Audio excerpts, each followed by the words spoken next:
운명을 만드는 절제의 성공학. 미즈노 남북쿠 지음. 노력이 성공이다. 저는 마음속에 항상 성공을 그리고 있지만 아직 크게 이룬 일이 없습니다. 어떻게 하면 성공할 수 있습니까? 언제나 성공하려는 마음만 있고 그 행동이 따르지 않으니 지금대로라면 평생 성공할 수 없소. 성공 여부는 자신이 얼마만큼 스스로를 다스리느냐에 달려있어. 항상 모든 일에 겸손하지 않으니 성공이 따르지 않는 것이오. 겸손하지 않은 사람에게는 진정한 성공이 올 수 없소. 만약 그런 마음가짐으로 입신 출세를 했더라도 일시적인 성공이므로 오래가지 못하오. 모든 사람에게 겸손하고 자신에게는 엄격한 규율을 만들어 노력하면 성공의 길이 열릴 것이오. 10명의 노력을 하는 사람에겐 10명의 성공이 따를 것이고 10명보다 더 많은 노력을 하는 사람에겐 그에 맞는 성공이 돌아간다오. 일찍 일어나야 성공 운명이 된다. 아침에 일찍 일어나면 성공할 운명으로 바뀐다고 하셨는데 이유는 무엇입니까? 운이라는 것은 기에 따라 움직입니다. 그래서 운명을 운기라고 부르기도 합니다. 세상 천지의 기 흐름이 좋으면 세상이 건전해지는 것이고 내 몸의 기 흐름이 좋으면 운명이 반듯해집니다. 해가 뜬 이후에 일어나는 사람은 아무리 관상이 좋아도 운명이 온전하게 돌아가지 못합니다. 해가 솟아오를 때의 기운은 성공의 기운이며 그 기운을 받지 못하면 온몸의 기가 제대로 돌지 못합니다. 그래서 아침에 늦게 일어나는 사람들은 건강이 좋지 못한 것입니다. 아침에 태양의 기운을 받지 못하면 하늘로부터 받고 태어난 원기가 약해지고 마음도 옳지 못한 곳에 머물게 됩니다. 아침에 일찍 일어나는 사람과 늦게 일어나는 사람의 정신 상태 또한 같을 수 없습니다. 몸과 마음이 다 온전치 못하니 성공의 근처도 갈 수 없습니다. 늦잠을 즐기면 평생의 반은 누워서 보내고 이것저것 먹는 것을 찾아다니느라 소비하는 것과 다름없습니다. 그런 일에 시간을 다 보내고 얼마 남지 않은 시간 동안 죽자 살자 일해봤자 무엇을 이뤄낼 수 있겠습니까? 아침에 늦게 일어나는 사람 중에는 밤에 무언가를 하는 사람이 많은데 이것이 다 쓸데없이 밤을 새우는 것입니다. 밤은 음의 시간이라 자야 하는데 깨어있고 태양이 뜬 양의 시간에는 자고 있으니 음양을 도적질하는 셈입니다. 해가 벌써 중천인데 오밤중처럼 잠만 자고 남들이 다 일어나서 일을 할 때야 일어나서 일을 하려니 손에 잡히는 일이 없는 것이 당연합니다.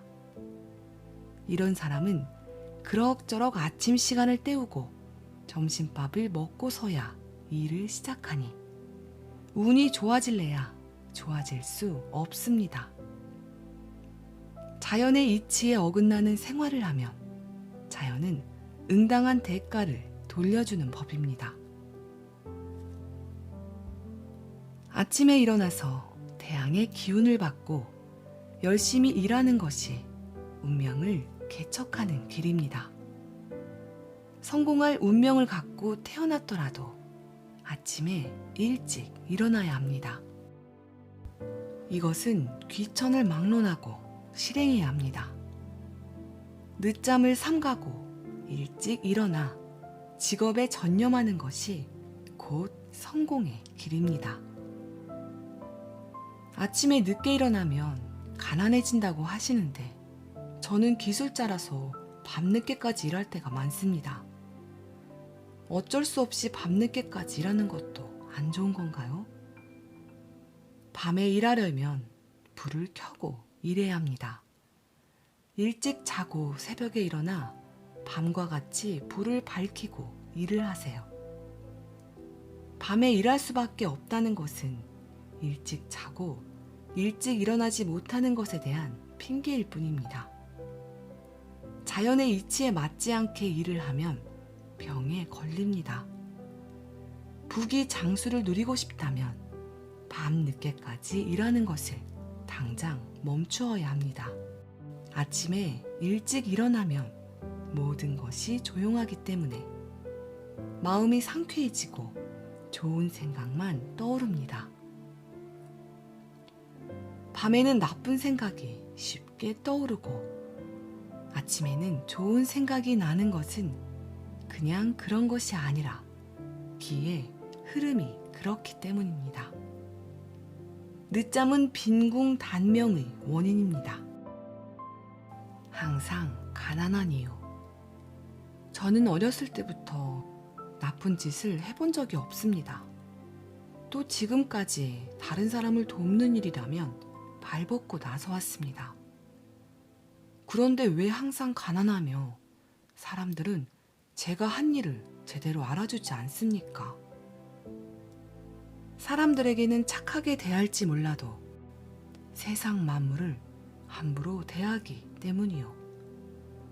세상 만물이 아무 뜻 없이 그 자리에 있는 것 같아 보이지만 세상 모든 것에 귀하지 않은 것이 없소. 아무 물건이나 함부로 낭비하고 물자가 귀한 것을 모르면 결국은 그 화가 자신에게 돌아온다오. 지금처럼 낭비하면 앞으로 사람들에게 버림받는 것은 물론 세상 모든 것들에게서 버림받을 것이요. 사람만 소중히 여긴다고 성공을 이룰 수 있는 것이 아니요. 아무리 쓸모없어 보이는 것이라도 그것을 아끼고 귀하게 여기면 그것이 생명을 살리는 일이니 자연스럽게 운명을 개척하게 되는 것이요. 윗사람에게나 아랫사람에게도 이와 같이 대하는 것이 제일이요. 착한 일을 한다는 것은 오직 그 사람을 귀하게 여기고 섬긴다는 것이지 남들이 보기에 착한 일을 하는 것은 아니라오. 평생의 기륭을 어찌 한순간의 관상으로 말할 수 있겠소. 지금부터라도 사람과 만물에 대해 고귀한 섬김의 자세를 가진다면 반드시 당신도 섬김을 받을 것이요. 운명은 정성에 따른다. 많은 관상가들이 저를 보고 복이 많은 관상이라고 했습니다. 그런데 왜 아직도 가난하고 궁핍한 생활을 하고 있습니까? 운명의 기륭은 정성에 따라 달라집니다. 마음이 성실하지 못하기 때문에 궁핍한 생활을 계속하는 것입니다. 운은 운명을 타고났더라도 마음이 성실하지 못하면 운명은 나쁘게 바뀝니다. 운명은 살아있습니다. 만약 좋은 운명으로 태어난 사람이 무조건 행복하게 산다면 관상을 볼 이유가 없습니다. 설사 부자의 관상을 했더라도 성실하지 못하면 가난한 관상과 다름없습니다. 반대로 가난한 관상으로 태어났더라도 성실함에 따라 복을 불러들일 수 있습니다. 어떻게 마음먹고 행동하느냐에 따라 관상은 변합니다. 그렇기 때문에 제가 기륭을 말하기보다 심신을 다스리라고 충고하는 것입니다. 기륭을 중요하게 말하는 운명학자들은 아직 경험이 부족해서 그렇습니다. 왜냐하면 사람들은 좋은 일이 일어날 것이라고 말하면 그 말만 믿고 노력하지 않아 좋은 운명을 나쁘게 바꾸어 버리기 때문입니다. 심지가 굳은 사람도 좋은 운명을 타고났다고 하면 기분 좋아지는 것이 인지상정입니다. 관상을 물어볼 때도 기륭을 묻지 말고 어떻게 살까를 묻는 것이 옳습니다. 만약 자신이 가난할 운명을 타고났다고 생각이 들면 그때부터라도 만물을 소중히 여기고 성실하게 생활해야 합니다. 이렇게 덕을 쌓고 노력하는 사람은 가난하고 병에 걸릴 운명이라도 부귀하고 건강하게 살게 됩니다.